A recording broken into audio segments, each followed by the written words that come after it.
É nosso convidado da primeira parte do consultório o Dr. Ricardo Teixeira, psiquiatra e professor na Escola de Medicina da Universidade do Minho. O Dr. Ricardo vai conversar connosco via Skype. Boa tarde, Dr. Ricardo. Boa tarde, Rafaela, e boa tarde a todos aqueles que estão em casa. Antes de mais, obrigado pelo convite. É sempre um prazer para mim falar sobre saúde mental. E nesta altura, Dr. Ricardo, é fundamental falarmos, os números já destes meses já deixam antever um cenário particularmente difícil no que toca à saúde mental, quer para aqueles que já tinham patologias anteriormente à pandemia, quer para as pessoas que começam a desenvolver sintomatologia ao nível da saúde mental, exatamente depois de surgir este novo coronavírus. Dr. Ricardo, que recomendações é que a Organização Mundial de Saúde dá então para a saúde mental para nos ajudar nesta altura?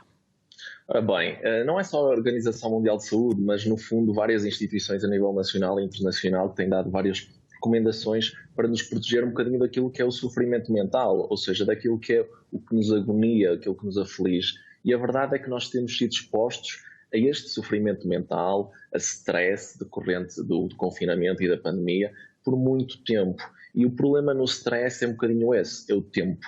E nós estamos expostos há muito tempo e, obviamente, isso desgasta-nos, isto gera-nos sofrimento e pode-nos vir a gerar também aquilo que são doenças mentais ou perturbações mentais. Ora, a Organização Mundial de Saúde tem dado uma série de recomendações que são, no fundo, recomendações para diminuírem este sofrimento, este stress e para nós gerirmos melhor aquilo que são os nossos dias.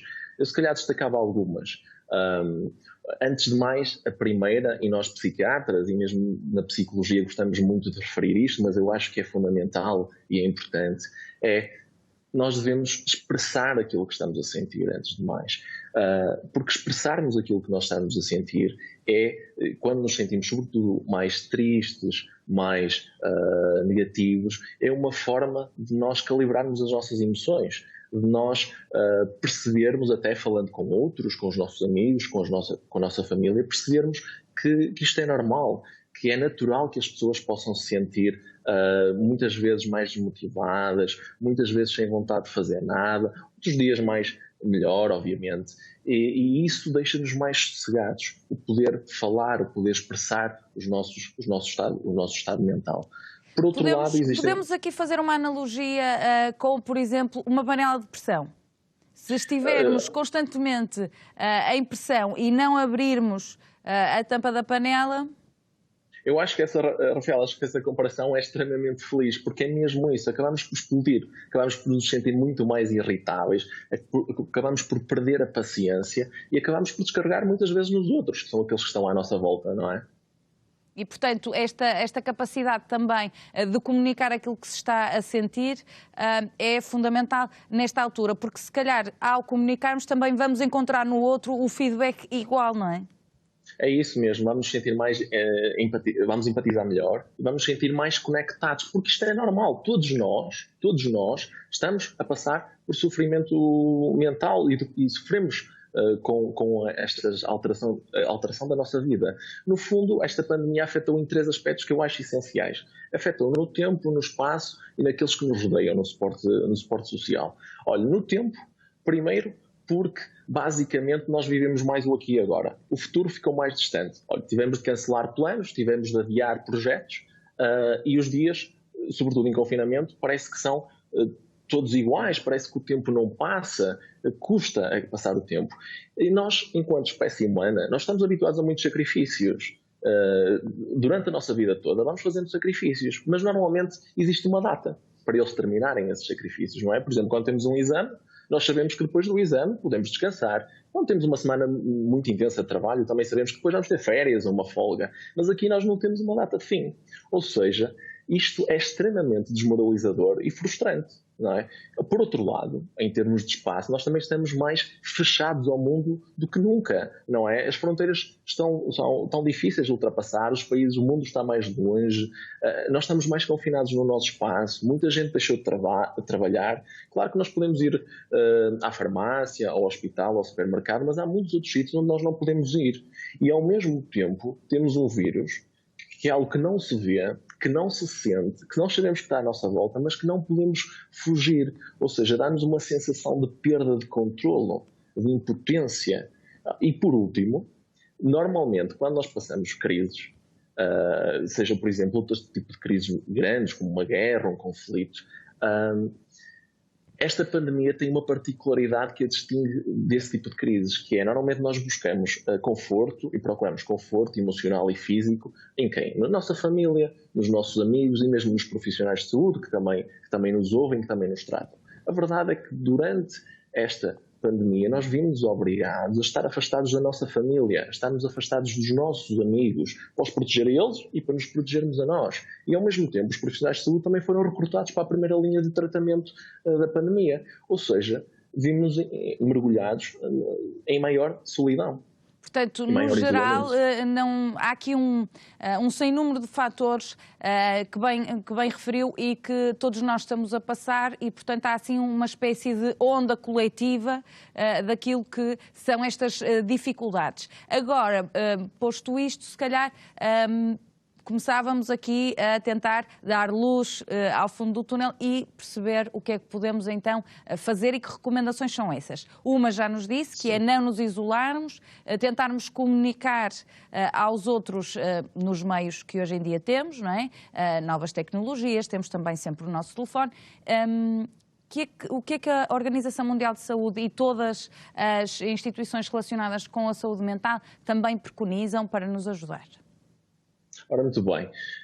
Eu acho que para começar, é importante nós, quando estamos confinados, estamos em casa, definirmos uma rotina, estruturarmos uma rotina, como se fôssemos trabalhar, no fundo, ou seja, termos horários para as refeições, horários para nos deitarmos e horários para nos levantarmos. Quando nos levantarmos, vestirmos uma roupa normal, como vestiríamos num outro dia qualquer. Não passar todo o dia, por exemplo, de pijama.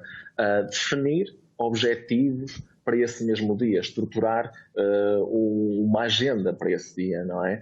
E depois podemos, durante esse dia, fazer coisas que nos deem prazer, nomeadamente, por exemplo, e que sejam saudáveis, que nos ajudem a aliviar o stress. Por exemplo, ler, ouvir música, ver um filme e, obviamente, aquilo que são os conselhos de estilos de vida saudável, como fazer uma boa alimentação, se tivermos a oportunidade também fazer exercício físico, ter hábitos de sono também regulados e saudáveis. Tudo isso é muito importante. Não esquecer também, como já disse previamente, que é importante nós mantermos conectados com os outros, porque distanciamento físico não significa distanciamento emocional. E neste aspecto nós podemos utilizar atualmente as novas tecnologias para ligarmos às pessoas de quem gostamos e de quem somos próximos. No que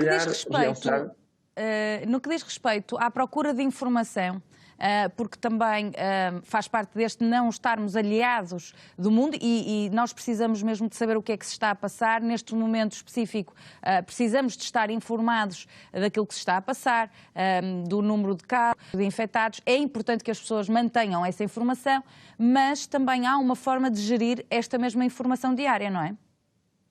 Essa questão é muito, muito importante. Aliás, a OMS é muito perentória nas indicações dadas para aquilo que é a procura de informação. No fundo, nós temos uma ideia errada de que se lermos bastante sobre o assunto, o nosso medo vai diminuir. É como se disséssemos ao nosso cérebro que se nós adquirirmos muita informação, estamos no controle da situação. Podemos ficar mais calmos. Mas a verdade é que isso não acontece. E nós temos tendência, quanto mais informação consumimos relativamente à pandemia, mais tendência temos para ficar alarmados, para ficarmos estressados, até para focarmos nos aspectos mais pessimistas e mais negativos. E neste aspecto nós devemos restringir aquilo que é o consumo de informação, limitar o número de horas que consumimos informação relativamente à pandemia e, muito importante também, nós devemos ter muita atenção àquilo que são as fontes de informação, porque existe muita informação da qual nós não sabemos, a ciência vai-se fazendo todos os dias, existe informação contraditória, existe informação falsa, existem informações pouco credíveis e nós devemos saber selecionar muito bem as fontes de informação. Por exemplo, devemos evitar fontes de informação que muitas vezes são partilhadas em redes sociais como o Facebook e o WhatsApp, que são fontes, às vezes, nós não sabemos bem se são fontes muito fiáveis, são muito alarmistas. Nós devemos estar sempre um bocadinho de pé atrás com este tipo de fontes de informação e focar-nos sobretudo naquelas que são as fontes de informação mais credíveis, mais ligadas às instituições, obviamente, internacionais e nacionais de saúde. Relativamente às crianças que estão também confinadas em casa e naturalmente é completamente diferente as escolas estarem a funcionar normalmente e não estarem. É óbvio e claro o impacto que isto tem ao nível das famílias e da célula familiar. Portanto, em relação às crianças, há recomendações também? As crianças, também há recomendações, porque as crianças estão a viver, são particularmente sensíveis. Porque o desenvolvimento não anda para trás, não é? Elas estão numa época crítica do seu desenvolvimento. E outro aspecto fundamental é que nós devemos garantir às crianças a sensação de segurança. Isto é essencial para o seu crescimento saudável. E o que acontece é que às vezes é difícil nós escondermos as emoções negativas, escondermos a ansiedade, escondermos o medo das crianças. Então é importante nós conversarmos com elas, explicar-lhes e garantir-lhes que as coisas vão melhorar, que as coisas vão ficar bem. É importante também utilizarmos algum do nosso tempo para brincar com elas, para interagir, porque elas estão confinadas a casa, estão privadas de interação social, estão com os seus pares, com outras crianças. Nós sabemos que o ensino em casa não é a mesma coisa que o ensino na escola e, obviamente, isto pode ser crucial para aquilo que é o seu desenvolvimento tanto emocional, como social e como cognitivo. Portanto, as crianças também têm uma dose extra de energia, é uma característica da maior parte das crianças e, portanto, também nos cabe a nós saber geri-la.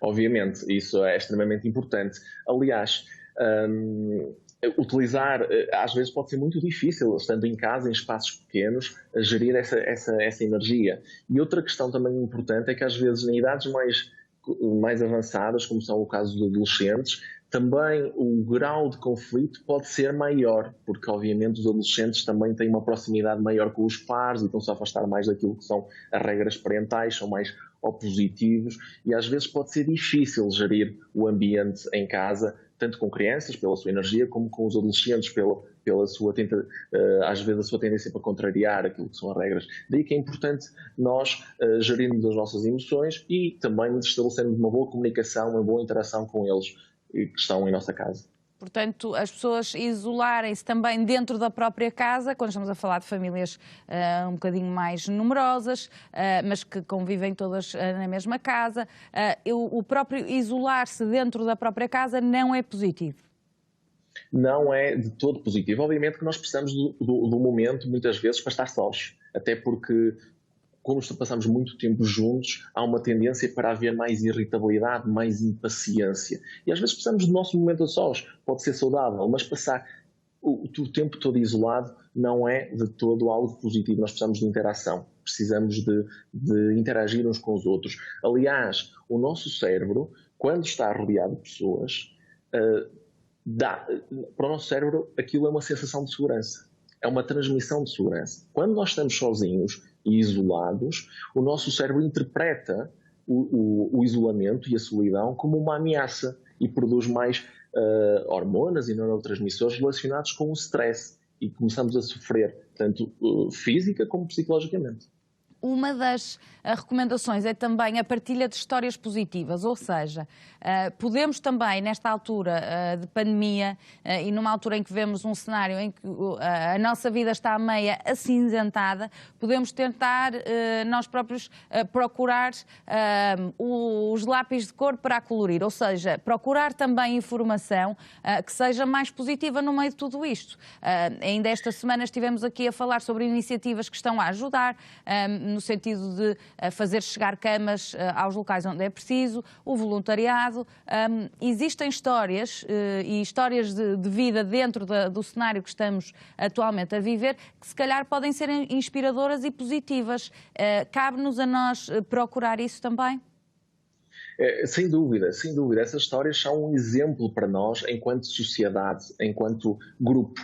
E nós vimos isso até no primeiro lockdown, no primeiro confinamento. Vimos que houve muitas iniciativas, até mesmo ligada à cultura, ligada à arte, muitos artistas que se uniram para partilharem as suas emoções, partilharem a sua criatividade. Por exemplo, vimos também o Bruno Nogueira, o próprio Bruno Nogueira, que partilhou e que teve iniciativa de conectar as pessoas, não é? Que estavam todas a passar pelo mesmo, e as pessoas sentem-se mais sossegadas por perceber que há um espírito de entreajuda. Por exemplo, no primeiro lockdown vimos pessoas nas janelas, em vários edifícios, em vários locais do mundo, umas a cantar, outras a dançar, e este espírito de comunidade é essencial para nós ultrapassarmos os momentos difíceis. O que nós estamos a assistir também, e isto devemos evitar, devemos procurar evitá-lo, é que com o decorrer da pandemia há uma certa fadiga coletiva. E nós estamos a pensar porque nem esses movimentos, Dr. Ricardo, nem esses movimentos se vêem agora. Mas não é só em Portugal. Nos outros pontos também do mundo também já não vemos tanto esse tipo de ações.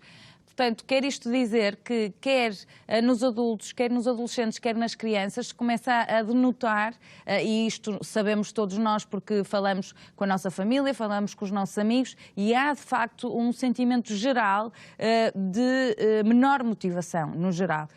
Porque houve aquela onda em que todos nos unimos no primeiro confinamento geral, agora neste segundo confinamento as pessoas estão um bocadinho mais já desmotivadas, porque já passou também também aquele tal fator tempo de que falava no início. É verdade, isso é uma constatação, e é uma constatação triste, porque realmente nós estamos a perder aquele sentido de comunidade, não é? Nós agora estamos a ser um bocadinho mais individualistas, até mais moralizadores, mais julgadores, estamos a apontar mais vezes o dedo ao outro, em vez de pensarmos aquilo que nós podemos fazer de bem por nós, e fazendo bem por nós, também fazer bem pelos outros. E isso é importante nós refletirmos sobre isso, é importante nós voltarmos a procurar aquilo que são os exemplos positivos, os exemplos inspiradores, e unir-nos em torno deles, porque são eles que nos movem para a frente, porque senão vamos acabar mais divididos, com emoções mais negativas, não é? Dr. Ricardo, os sentimentos gerais e que têm impacto na saúde mental, já estivemos a falar sobre eles. Quando é que as pessoas, e nomeadamente agora que estão novamente as pessoas confinadas em casa, a que sinais e sintomas mais específicos é que devem estar atentos para pedir ajuda? Ou seja, sinais e sintomas de que algo pode mesmo não estar a ser já tão normal ou dentro da norma para que seja dado um pedido de ajuda e um alerta. Ok. Pedir ajuda é essencial. E é essencial pedir quando? É essencial pedir quando quando o sofrimento que nós estamos a passar atinge um nível que seja um nível constante, basicamente todos os dias. Ou seja, é normal um dia estarmos mais tristes, outro dia estarmos mais felizes, mas quando essa tristeza se mantém diariamente, quando nós não conseguimos, estamos isolados e até começamos a perder o interesse e a motivação em desenvolver atividades, quando ficamos ainda mais isolados porque deixamos de atender os telefonemas da família, os telefonemas dos amigos, só queremos estar sozinhos, quando sentimos essa tristeza, que é uma tristeza quase patológica, isso é uma porta para a depressão, e aí nós convém pedirmos ajuda. A mesma coisa com a ansiedade. Se nós começarmos a desenvolver crises de ansiedade, se nós começarmos a ter sensações físicas muito exuberantes de ansiedade, palpitações, aperto no peito, sensação de que temos uma bola na garganta, isso aí também pode ser